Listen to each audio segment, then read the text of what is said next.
महत्वपूर्ण कदम है और जिसका उद्देश्य छात्रों को वैश्विक स्तर पर प्रतिस्पर्धी बनाना है। तो आपकी भरपूर तालियों के साथ जिनकी अनूठी सोच है, ज्ञान विज्ञान के साथ विरासत को सहेज रहे हैं, ऐसे हमारे यशस्वी मुख्यमंत्री जी डॉक्टर मोहन यादव जी से आग्रह है शुभ विचारों के लिए।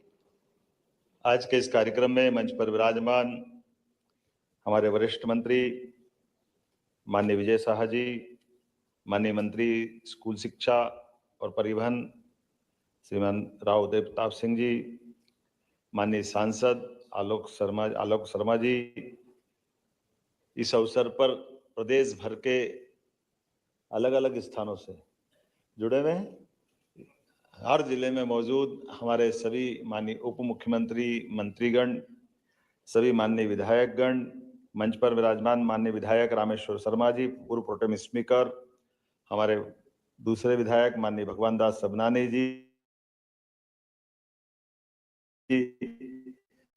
जबलपुर से विधायक माननीय अभिलाष पांडे जी जो मंच पर, माननीय महापौर भोपाल श्रीमती मालती राय जी, इस अवसर पर हमारे यहाँ के जिलाध्यक्ष रविंद्र यति जी, मंच पर विराजमान सभी अधिकारीगण, इस कार्यक्रम में मौजूद सभी आगंतुक अतिथिगण, अभिभावकगण, प्यारे मित्रों, पत्रकार साथियों, भाइयों और बहनों, आज का ये कार्यक्रम हमारे सभी कार्यक्रमों से जरा हटके भी है और सब पे भारी भी। मैं ये गारंटी से कह सकता हूं, मेरी अपनी ओर से भविष्य की प्रतिभाओं को प्रोत्साहन देते हुए जो आनंद आता है, सरकार का उत्तरदायित्व होता है कि सरकार हमारे भविष्य की संभावनाओं को पोषित करे, पुष्ट करे, सक्षमता के साथ समाज में आने को उनको अवसर प्रदान करे, यथा योग्य उनकी सभी प्रकार की सहायता करे।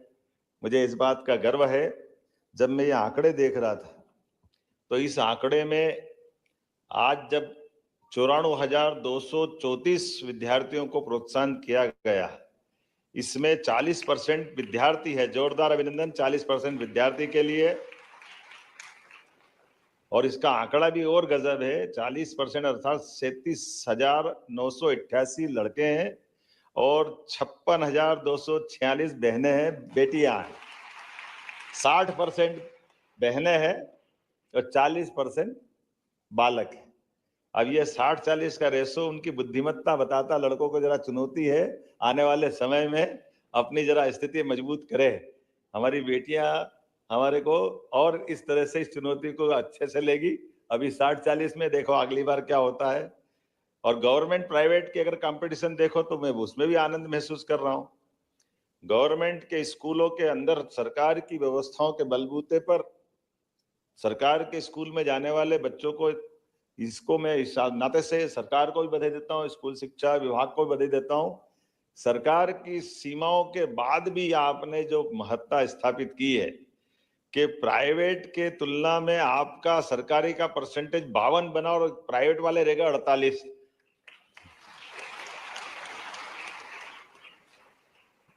बड़े बड़े अच्छे सारे प्रबंध प्राइवेट वाले करते हैं ऐसा माना जाता है, लेकिन ये रिजल्ट बता रहा है कि सीमित संसाधन में भी गुदड़ी के लाल खड़े होते हैं। ये हमारे लिए सौभाग्य की बात है।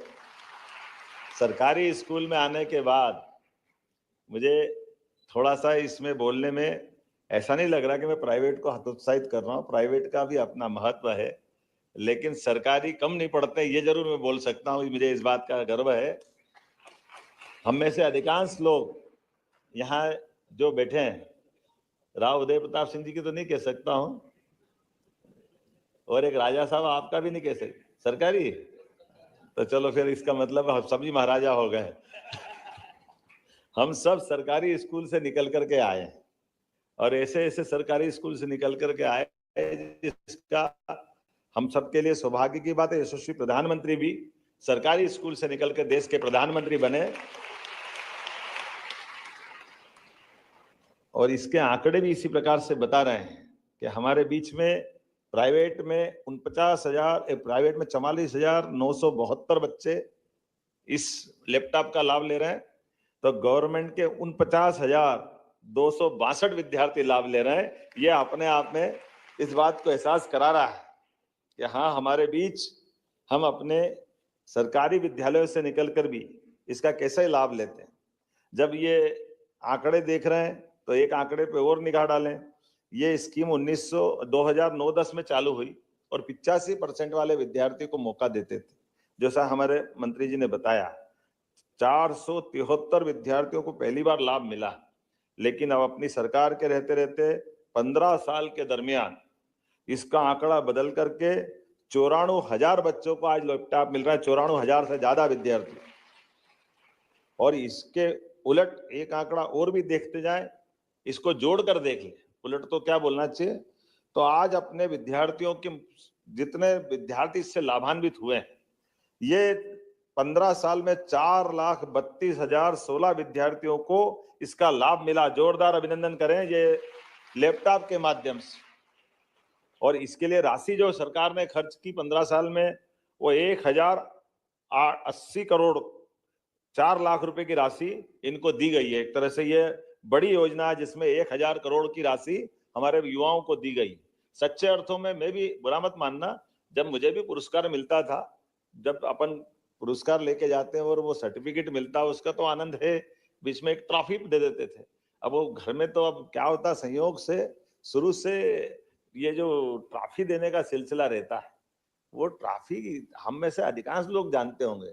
मैं प्रारंभ से पहले कॉलेज में, फिर खेल में, बाकी व्यवस्था में, फिर संयोग से कई सारे सरकारी पदों पे रहता आया।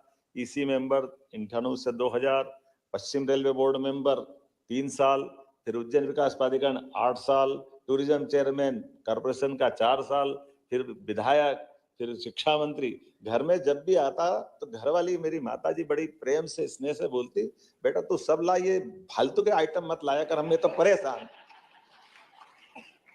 ये पता नहीं क्या बना के उल्टे सुल्टे देते हैं, ये कोई एड़ा टेढ़ा, ये वो कोई काम में आता न काज में आता है, ये पैसे भी क्यों बिगाड़ते हैं। ये एक मैंने अपनी इस तरह से उस चीज को समझा है। उनका कहना कुछ नहीं देना है तो भगवान का दीपक दे दे, कोई अगरबत्ती का स्टैंड दे दे, कोई किताब कापी दे दे हाथ में, तो कोई काम तो आए इसका। ये फालतू के आइटम में काय का पैसा बिगाड़ना, ये वास्तव में यथार्थ की बात है। इसके माध्यम से ये हमको भी सीखना समझना चाहिए। ट्रॉफी का अपना महत्व वो होना चाहिए, लेकिन ट्रॉफी के सच्चे अर्थ में ट्रॉफी ये जब लैपटॉप दे रहे हैं जो उनको काम आए, ये असली ट्रॉफी है। ये अपने मनोभाव है कि हाँ, हमारे बच्चों ने अपनी मेहनत से 75% से ऊपर अंक लाए, तो उनको ये भविष्य में क्या काम आ सकती है। एक अच्छी पुस्तक भी बहुत काम आ सकती है। सच्चा मित्र अगर कोई है तो पुस्तक है। सच मानो मुझे तो इतना पढ़ने का मजा आता है, कोई कितना जरूरी काम और कहीं भी जाना हो तो अगर मेरे को किताब दे देता है, अगर मेरे को गुंजाइश निकल जाती है तो मैं उससे कहता हूँ थोड़ी देर ठहर जाए, मेरे को ये पढ़ लेने दे। इसका जो मजा आता है, ये जो हमारे जीवन में वो काम आती है, उसका जो आनंद आता है, उससे बढ़ के कुछ नहीं होता है। मैं मान के चलता हूँ आज इस प्रकार से मेधावी विद्यार्थियों को जिस प्रकार से हम सम्मानित करते जा रहे हैं और ये आगे बढ़ रहे हैं, इनको देख देख करके आनंदित हो जाते हैं, लेकिन थोड़ा थोड़ा मन धुक धुक भी करने लगता है। जब अगर इनसे मैं बात कर रहा था तो अपने मिस में से इसकी बात बाद में करूंगा। अब हमारी सरकार कैसे कैसे प्रोत्साहन दे रही है, इसके आंकड़े भी देखें तो आनंद आ जाएगा। बच्चों का वो जमाना, उस स्कूल के समय की हमारी कहानी हम में से अधिकांश लोगों की, कहाँ पुराने जमाने के 40 साल 50 साल पुराने स्कूल के बैठने के लिए न भवन ढंग का है, बैठने का फर्श भी नहीं है, घर से ही अपना टाट उठा के लाओ बोरा और अपना बिछा के बैठ जाओ, बारिश आ जाए तो सिर पे लगा के घर पहुंच जाओ। दो ही तो रास्ते थे। ज्यादा बारिश आ गया तो किताब पट्टी फेंकी, पानी सड़क पे भरा, उसमें खेलते खेलते आनंद लेते रहो। ये जो अपनी दुनिया थी, उस दुनिया का तो वो दौर आज बदलते समय में कितना सुन के भी अच्छा लगता है कि ये बच्चे जो लैपटॉप ले रहे हैं, आने वाले समय में मैं मान के चलता हूं कि अब तो अगर मेरिट में आए, इनके बीच भी कंपटीशन कराएं, तो मैं आंकड़ा देख रहा हूं केवल 2 अकादमिक सत्र में, गए साल और इस साल को मिला लो तो 15,000 स्कूटी दी। मैं प्रोत्साहन दे रहा हूं भविष्य के बच्चों के लिए, और आगे बढ़ो तो स्कूटी मिलेगी, और स्कूटी भी इलेक्ट्रिक व्हीकल वाली। 1.25 लाख 1.5 लाख तक की स्कूटी दे रहे हैं।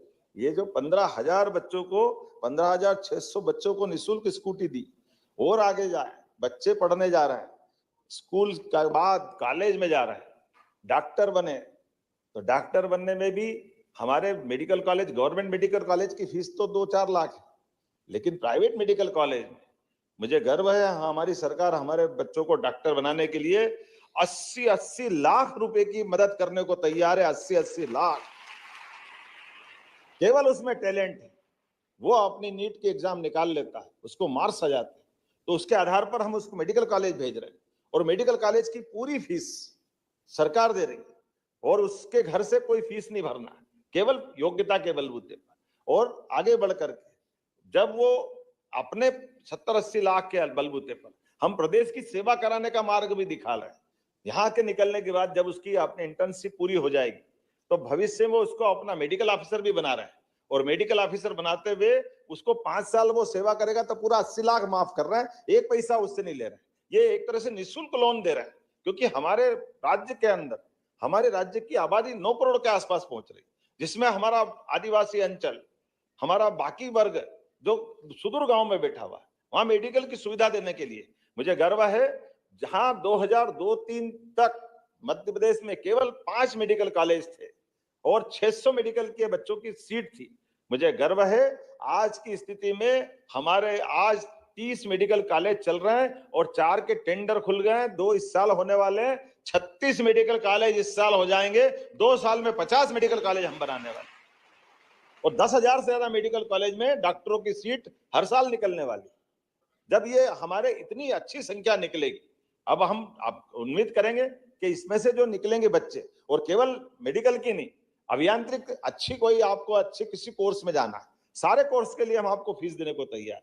ये जो हमारे बच्चों को बढ़ाने का संकल्प है, ये इसी प्रकार से तो बढ़ेगा। जब हम अपने बच्चों की तरफ देखते हैं तो मैं निश्चित रूप से आपसे कहता हूं, किसी भी कोर्स में जाना चाहे, सरकार आपके साथ खड़ी है, आपकी फीस देगी, लेकिन आपको अपने प्रदेश से भी प्यार करना चाहिए। प्रदेश के अंदर अपनी क्षमता, योग्यता, बुद्धिमत्ता से उपयोग करना चाहिए। अभी मैं बड़ा थोड़ा अटपटा भी लगता है, लेकिन मुझे बोलने में कोई संकोच नहीं है। जब मैं बच्चों से पूछ रहा था कि क्या बनना, तो कोई ने कहा मैं डॉक्टर बन रहूंगा, 3 ने डॉक्टर का बोला, 4 ने आईएएस का बोला, 1 ने आईपीएस का बोला, एक संशोधन अच्छा हुआ, एक ने कहा कि मैं प्रोफेसर बनूंगी, एक ने कहा कि मैं इनकम टैक्स इंस्पेक्टर बनूंगी। तो मैंने कहा इनकम टैक्स अधिकारी क्यों नहीं बनेगा, इंस्पेक्टर क्यों बनेगा? मैंने कहा तुम्हारे क्या होता है, तुम क्या करते, परिवार में क्या होता है? बोले पिताजी दुकान चलाते। मैंने कहा बहुत परेशान है इनकम इंस्पेक्टर ये इंस्पेक्टर की ताकत, बोले इंस्पेक्टर में रुतबा है। मैंने कहा ये बात सही है, अधिकारी तो ऑफिस में बैठा कौन पूछता होगा, दुकान पे आके कोई मगजमारी करता होगा तो वो बच्चों के मन पे क्या असर होता है, ये उदाहरण अपने आप दिखाई देता है। ये हमको चुनौती भी है, ये हमको चेतावनी भी है, और ये हमको इसकी संवेदनशीलता को भी समझने की आवश्यकता है। मैं इस बात के लिए गर्व से कह सकता हूं, यशस्वी प्रधानमंत्री के लिए जोरदार अभिनंदन करो श्रीमान नरेंद्र मोदी जी। बदलते दौर में इनकम टैक्स के लिए पूरा सिस्टम बदल दिया। क्या सिस्टम बदला उनने? अब इनकम टैक्स के रिटर्न जमा करने के लिए हमको वकील को पकड़ने की जरूरत नहीं, आप रिटर्न जमा करो। और व्हाइट ब्लैक का बहुत बड़े पैमाने पर अंतर समाप्त कर दिया। डीबीटी के माध्यम से कितना पूरे दुनिया के अंदर एकमात्र देश भारत है जो अपनी डिजिटल करेंसी से काम चला रहा है। सारे, मैं अभी भुट्टा खाने जाऊं, आप भी चाय पीने जाओ, सब्जी खरीदने जाओ, वो आपसे कहता है पैसे नहीं तो कोई बात नहीं, मोबाइल तो है, वहां पारिवारिक काम निपट जाता है।